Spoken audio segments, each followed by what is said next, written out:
কবর থেকে ওঠা লোকটি বলতে থাকে, ওই ব্যক্তিটি বলতে থাকে, এই যুবকেরা, এ বাবা যুবকেরা, এ বাবা যুবকেরা, আমি আর বেশি সময় কথা বলতে পারবো না, তোমরা শুধু এতটুকু শুনে রেখে দাও, এতটুকু তোমরা জেনে রেখে দাও, 100 বছর আগে আমার মওত হয়েছে, আমি মারা গেছি, আমাকে কবরস্থ করা হয়েছে, তারপরেও এখনো মৃত্যুর কষ্ট যন্ত্রণা আমার শরীরে বইছে।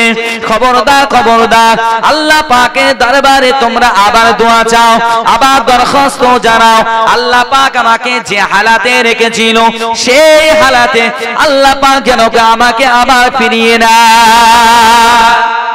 যুবকের আল্লাহ পাকের দরবারে দোয়া চাইলেন, আল্লাহ দরবারে দোয়া চাইলেন, আমার আল্লাহ পাক রব্বুল আলামিন ওই কবর থেকে ওঠা, ওই কবর থেকে জীবিত হওয়া ওই ব্যক্তিটিকে আবার পুনরায় যেমন ছিল আমার আল্লাহ পাক আবার তেমন বানিয়ে দিলে। সোয়ানের আব্বারা ও সোনার মালিকেরা, 2 নম্বরে কবর কি বলতে থাকে একটু আপনাদের কাছে বলে যায়। আমি আপনাদের সন্তানের মতো, আপনাদের কারো ভাইয়ের মতো দুঃখ নেবেন না, ব্যথা নেবে না, আপনাদের কষ্ট দেওয়ার জন্য কথাগুলো আমি বলতে আসিনি, কষ্ট দেওয়ার জন্য কথাগুলো আমি বলছি না। ও সোনার মালিকেরা, কবর 2 নম্বরে বলতে থাকে, এই জগৎবাসীরা, এই দুনিয়াবাসীরা, এ আল্লাহ পাকের বান্দারা, এ আল্লাহ পাকের বান্দিরা, আমি কবর এমন একটা ঘর, আমি কবর এমন একটা জায়গা, যে কবরের মধ্যে, যে ঘরের মধ্যে একজন ছাড়া দ্বিতীয় জন থাকবে না, দ্বিতীয় জন আসবে না, দ্বিতীয় জন থাকতে পারবে না। এ জগৎবাসীরা, এ আল্লাহ পাকের বান্দারা, এ আল্লাহ পাকের বান্দিরা, যখন তোমরা দুনিয়া ছেড়ে চলে আসবে, শেষ নিঃশ্বাসটা ত্যাগ করবে, যখন আজরাইল তোমাদের রূহটা বার করে নেবে, জানটা কবজা করে নেবে, এই জগৎবাসীরা ওই সময় যখন আমার মধ্যে আসবে, খবরদার দুনিয়া থেকে তুমি তোমার সঙ্গী হিসাবে কাউকে নিয়ে আসবে, কেননা আমি কবর একাকী, আমার মধ্যে তুমি সঙ্গী হিসাবে পাবে না। কবরে যখন আসবে দুনিয়া থেকে সঙ্গী সংগ্রহ করে নিয়ে আসবে। এখন আমি যদি কারো 1 কোটি টাকাতে বলি আমি মারা যাওয়ার পরে আমার সঙ্গী হিসাবে হয় তোমার যেতে হবে, যাবে তো? যাবে ভাই? যাবে? যাবে না তো? বিরাট ভালোবাসে, বিরাট বন্ধু, কলিজার বন্ধু, কলিজা, মানে 1 মিনিট না দেখলে থাকে না। মরণের পরে ও বন্ধুকে যদি বলা হয় তোর তো দেখা হবে না, কবে আর তো দুনিয়ায় আসার সুযোগ নেই, তো মাটি দিলে তো শেষ, ও মুখ তো আর দেখা যাবে না, তা তুই যে কাল বড্ড ভালোবাসিস, তুই না সাথে সঙ্গী হিসেবে যাবে? যাবে না। ভালোবাসার জিনিস সন্তান, পিতা মাতা, ভাই বেরাদার, স্ত্রী পরিজন, যাই বলেন না সব তো স্বার্থের জন্য। আপনি 2 দিন বাজার আনা বন্ধ করে দেবেন, দেখবেন ভারত পাকিস্তান যুদ্ধ লেগে যাবে, লাগবে না? আপনার কাছে যখন আবদার করবে, আমার কাছে যখন আমার স্ত্রী আবদার করবে একটা ভালো কোনো শাড়ির জন্য কি কোনো একটা গহনার জন্য, আমি যদি না দিতে পারি খবর খারাপ। এই তো ভালোবাসা দুনিয়া। সোনার মালিকেরা, ও আল্লাহ পাকের বান্দারা, ও আল্লাহ পাকের বান্দিরা, কবর যে বলে দুনিয়া থেকে সঙ্গী সাথে করে আমার মধ্যে আসবে, এই সাথী হিসাবে আপনি কাকে নিয়ে যাবে? সাথী হিসাবে কাকে আপনি নিয়ে যাবে? কিতাবের মধ্যে এসেছে, যদি কোনো মানুষ কবরে যদি সঙ্গী হিসাবে পেতে চায়, সঙ্গী হিসাবে কাউকে নিয়ে যেতে চায়, অবশ্যই অবশ্যই সেই ব্যক্তিটাকে কুরআনুল কারীম জানা লাগবে, কুরআনুল কারীম তেলাওয়াত করা লাগবে, কারণা কবরে সাথী হিসাবে, কবরে সঙ্গী হিসাবে কুরআনুল কারীম হয়ে যাবে। আর একটু জোরে হবে না সুবহানাল্লাহ? কোরআন জানা দরকার। আজকে তো আফসোস হয়, আফসোস হয়, মুসলমান ঘরের ছেলে ইংরেজি পড়তে পারে, ইংলিশে কথা বলতে পারে, পারে কি পারে? পারে কি পারে? নেই। মুসলমান ঘরের ছেলে হিন্দিতে কথা বলতে পারে, বিরাট স্মার্ট, ইংলিশে কথা বলে, বিরাট স্মার্ট, কিন্তু দুর্ভাগ্যের বিষয় কোরআন পড়তে বললে পারে না। আফসোস আফসোস, এই মুসলমান বলে দাবি করে। পৃথিবীর সর্বশ্রেষ্ঠ ভাইরাল জিনিস যদি থাকতে হয় কোরআনুল কারীম। কোরআনুল কারীমের উপরে ভাইরাল কিছু আছে? এখন তো সোশ্যাল মিডিয়ার জমানা, গান বাজনা যাত্রা থিয়েটার বিভিন্ন কিছু তো সোশ্যাল মিডিয়ায় ঘোরে। কদিন চলে? কদিন চলে? 2 মাস 4 মাস, তারপরে তো শেষ। 1 বছর 2 বছর 100 বছর ধরে কোরআনুল কারীম ভাইরাল আছে। কত বছর? 1500 বছর।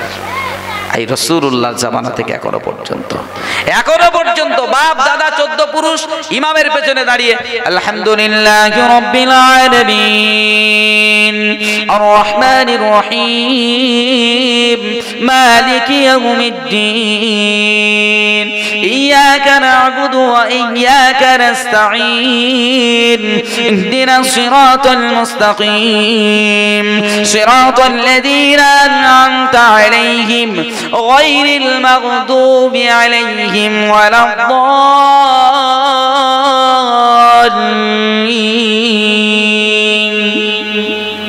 ভালো লাগে কি লাগে না?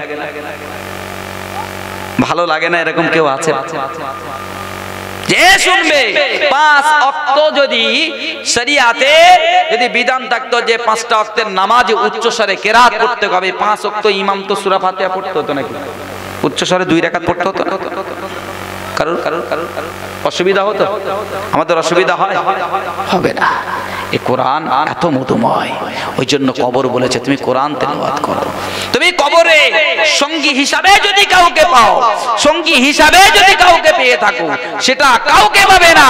দুনিয়ায় ভালোবাসার মানুষ তুমি অনেক পাবে, অর্থশালী ব্যক্তি অনেক পাবে, কিন্তু তুমি যখন মারা যাবে, আজরাইল আলাইহিমুস সালাম তোমার যখন জানটা কবজ করবে, তখন তোমার আর বন্ধু বলে কেউ থাকবে না। ওই কবরস্থান পর্যন্ত ভালোবেসে কখন তোমাকে কবরের ভিতরে রাখবে, এই আশায় এই ব্যতিব্যস্ততায় সবাই ভুগবে, কিন্তু তোমার সাথী হবে না। যদি কোরআনকে তুমি সাথী করতে পারো, কোরআনকে যদি তুমি ভালোবাসতে পারো, তাহলে তুমি জেনে রেখে দাও এই কবরের মধ্যে সাথী হিসাবে তুমি কাউকে পাবে না, কোরআনুল কারীমকে পেয়ে যাবে। বলেন সুবহানাল্লাহ। আর একটু জোরে হবে না? আমরা কোথায় বাপ? আজকে যখন আমরা অবমানিত হই, লাঞ্ছিত হই, বঞ্চিত হই, আমরা হই হই করি। আমাদের দোষ নেই কি? আমাদের দোষ নেই? আজকে শরিয়াত থেকে আমরা দূরে চলে যাই। ইসলাম এতটা সহজ আমরা মনে করি, আমরা কিছু মনে করি না।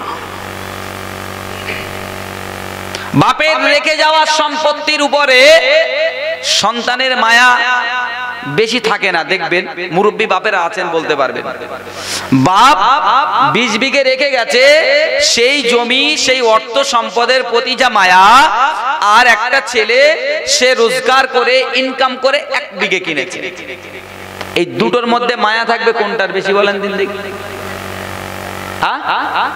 আমার বাপ বলছে যেটা কিনেছে তার প্রতি মায়া থাকবে। কেন বলেন দিন? কষ্ট করে করেছে, ও কষ্ট করেছে, মেহনত করেছে, ওই জন্য ওর প্রতি মায়া। আর ও তো ফকটিয়া, ও তো কষ্ট করে বাপের রেখে যাওয়া সম্পদ, ওর মর্ম বোঝে না। তো এটা রাসূলুল্লাহর সম্পদ। আমরা তো এর জন্য রক্ত ঝরাইনি, ঝরাতে হয়েছে, এর জন্য চোখের পানি ঝরাইনি। ইসলাম পেয়েছি, নামাজ পেয়েছি, কোরআন পেয়েছি, সুন্নাহ পেয়েছি, যে কোনো ব্যাপারই না। কিন্তু এই দিনটা, এই শরীয়তটা, এই কোরআনুল কারীমটা, রাসূলের একটা সুন্নাহ আমাদের কাছে পৌঁছানোর জন্য সাহাবা একরামেরা যে কষ্ট মেহনত করেছেন, আল্লাহ পাকের বড় বড় মাহবুব বান্দারা তারা যে মেহনত করেছে, তাদের কথাটা একটু চিন্তা করুন।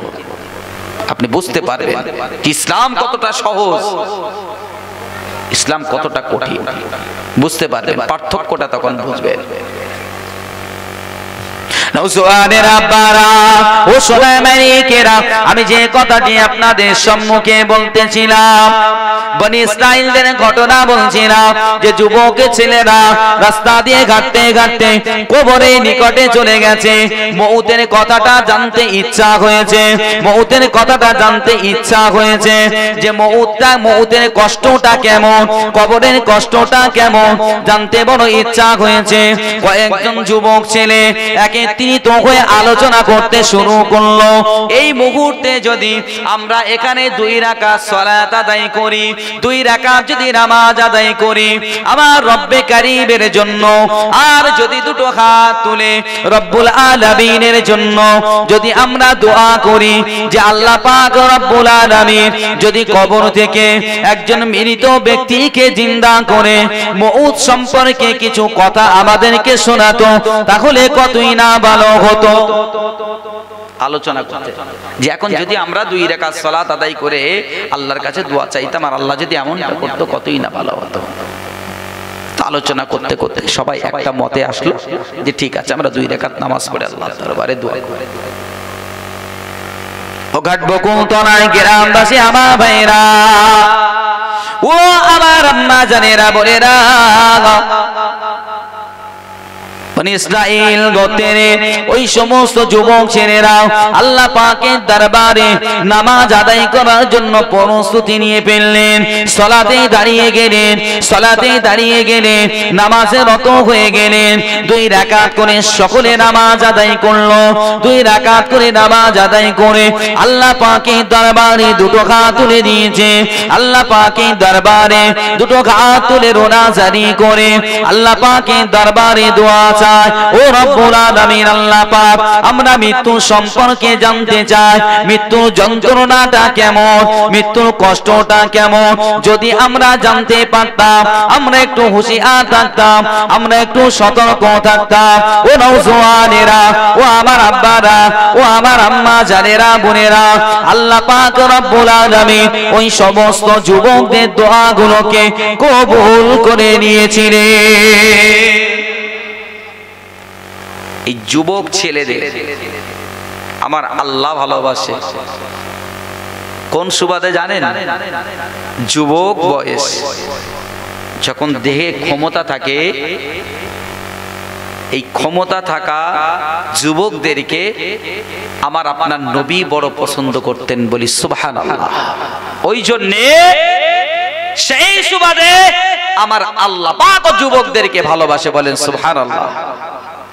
তুমি যুবক বোঝো না, তুমি যুবক বোঝো না তুমি সময়টা কোথায় ব্যয় করছো। তুমি বুঝবে যখন বাপ চাচাদের মতন দাড়ি সাদা হয়ে যাবে, তখন বুঝবে তুমি। এখন তুমি বোঝো না, বুঝবে যে কি ক্ষতি করেছি, কার পেছনে ছুটেছি, সময়টা কোথায় ব্যয় করেছি, এখন বুঝতে পারছো না। আল্লাহ রাসূলের সাহাবা হযরতে খালিদ বিন ওলীদ রাদিয়াল্লাহু তাআলা, যাকে বলা হতো আল্লাহর তরবারি, সাইফুল্লাহ উপাধি ছিলেন, বলেন সুবহানাল্লাহ। একটু জোরে হবে না সুবহানাল্লাহ? একটা সময় রাসূলের বিপক্ষে যুদ্ধ করেছেন, ওদের প্রান্তরে রাসূল সাল্লাল্লাহু আলাইহি ওয়াসাল্লাম দন্ত মোবারক শহীদ করেছেন। সেই খালিদ বিন ওলীদ রাদিয়াল্লাহু তাআলা আনহু ইসলাম যখন কবুল করেছেন, কবুল করার পরে প্রত্যেক যে যুদ্ধে আল্লাহর রাসূল খালিদ বিন ওলীদ রাদিয়াল্লাহু তাআলা আনহুকে সেনাপতি নিযুক্ত করতেন, তো সাহাবা একরামদের কোনো টেনশনই থাকতো না, চিন্তাই থাকতো না যে যুদ্ধে তো আমরা জয়ী হয়ে যাব, কেননা এই যুদ্ধের সেনাপতি তো খালিদ বিন ওলীদ রাদিয়াল্লাহু আনহু, বলেন সুবহানাল্লাহ। এত বীর পুরুষ, সাহসী পুরুষ ছিলেন। আর আমাদের ঘরে যুবকগুলো এরা ওই ফ্রি ফায়ারে মার মার করতে পারে, জায়গায় কিছু করতে পারবে?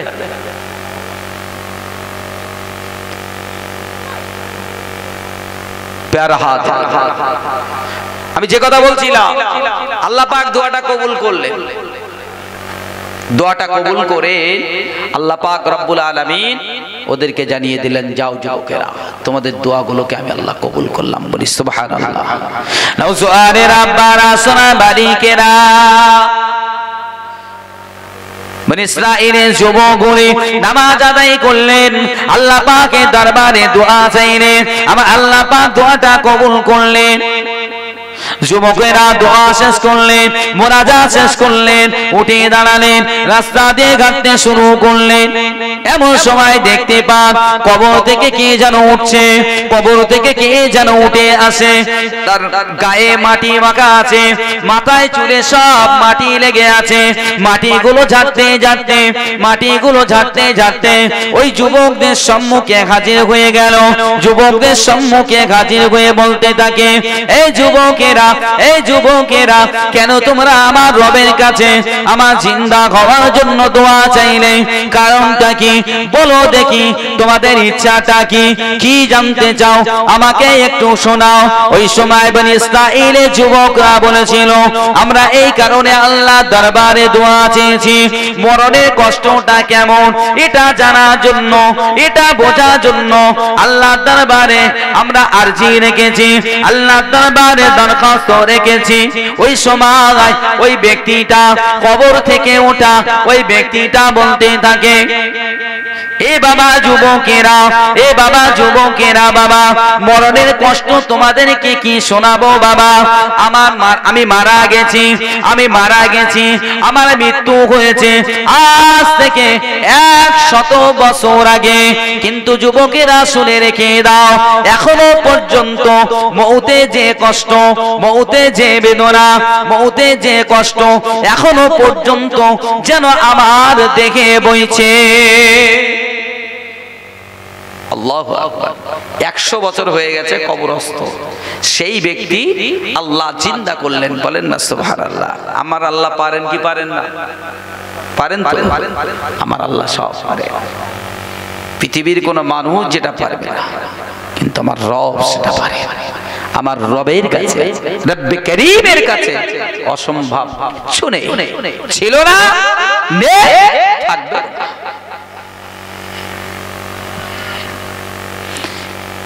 নওজোয়ানের আব্বারা ও আল্লাহ পাকের বান্দারা, নবীর উম্মাত উম্মাতানিরা, কবর থেকে ওঠা লোকটি বলতে থাকে, ওই ব্যক্তিটি বলতে থাকে, এই যুবকেরা, এই বাবা যুবকেরা, এই বাবা যুবকেরা, আমি আর বেশি সময় কথা বলতে পারবো না, তোমরা শুধু এতটুকু শুনে রেখে দাও, এতটুকু তোমরা জেনে রেখে দাও, 100 বছর আগে আমার মওত হয়েছে, আমি মারা গেছি, আমাকে কবরস্থ করা হয়েছে, তারপরেও এখনো মৃত্যুর কষ্ট যন্ত্রণা আমার শরীরে বইছে। খবরদার, খবরদার, আল্লাহ পাকের দরবারে তোমরা আবার দোয়া চাও, আবার দরখাস্ত জানাও। আল্লাহ পাক আমাকে যে হালাতে রেখেছিল সেই হালাতে আল্লাহ পাক যেন আমাকে আবার ফিরিয়ে নেয়। যুবকের আল্লাহ পাকের দরবারে দোয়া চাইলেন, আল্লাহ দরবারে দোয়া চাইলেন, আমার আল্লাহ পাক রব্বুল আলামিন ওই কবর থেকে ওঠা, ওই কবর থেকে জীবিত হওয়া ওই ব্যক্তিটিকে আবার পুনরায় যেমন ছিল আমার আল্লাহ পাক আবার তেমন বানিয়ে দিলে।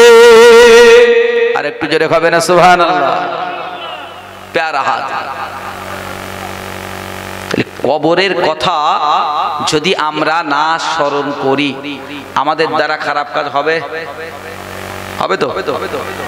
কবরের ভয়, জাহান্নামের ভয়, এই দুটো ভয় যদি আমি আপনি আমাদের অন্তরে কলবে জায়গা দিতে পেরেছি, আমাদের দ্বারা খারাপি কাজ একেবারেই অসম্ভব। কারণ যখন আপনি খারাপি কাজের দিকে যাবেন তখন আপনার অন্তরটা দোলা দেবে। আপনি নামাজ পড়েন, আমি নামাজ পড়ি, আমার দ্বারাই কেন খারাপি কাজটা হবে, আমার দ্বারাই কেন গুনার কাজটা হবে?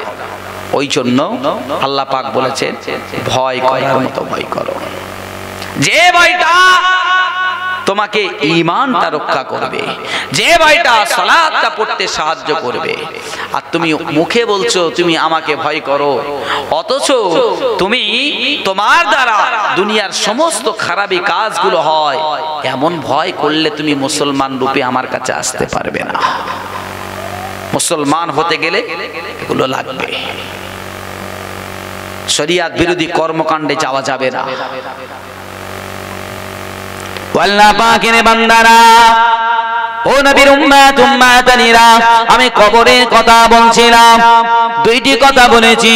3 নম্বরে কবর এই মানুষদেরকে বলতে থাকে, এই আমাদেরকে বলতে থাকে, আল্লাহ পাকের বান্দা বান্দীদেরকে আহ্বান করে বলতে থাকে, এ দুনিয়ার মানুষেরা, এ দুনিয়ার মানুষেরা, এ আল্লাহ পাকের বান্দারা বান্দীরা, তোমরা জেনে রেখে দাও, শুনে রেখে দাও, আমি কবর এমন একটা জায়গা, আমি কবর এমন একটা জায়গা, যে ঘরেতে, যে জায়গাতে, যে কামরাতে বিষাক্ত কীট পতঙ্গ বসবাস করে।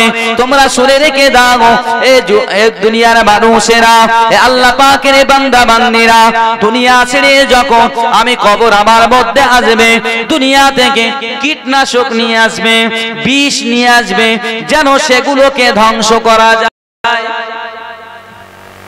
বিষ নিয়ে আসবে যেন সেগুলোকে ধ্বংস করা যায়। তা বিষ হিসাবে আমরা কি নিয়ে যাব? যারা চাষিবাসী লোক আছেন, যারা চাষবাস করেন, তারা জানবেন সব থেকে মানে বিভিন্ন ধরনের বিষ আছে তো, যেগুলো পোকামাকড় মারার জন্য দেওয়া হয়, প্রয়োগ করা হয়। এখন ওই বিষ যদি কিছু নিয়ে যাওয়া হয়, সেটা কি মারা যাবে? মারা যাবে না, সেটা সম্ভব হবে না। ও বিষের কাজ না। কবরের যে সাপ থাকবে, আল্লাহ রাসূল সাল্লাল্লাহু আলাইহি ওয়াসাল্লাম বলেছে, যদি ওই সাপ যদি দুনিয়ার জমিনে একবার নিষ্পেদ, অবস্থা কি হতো? কিয়ামত পর্যন্ত ওই জায়গায় কিছু হতো না। আপনি কি মনে করছেন? চারদিকে নি বাবা,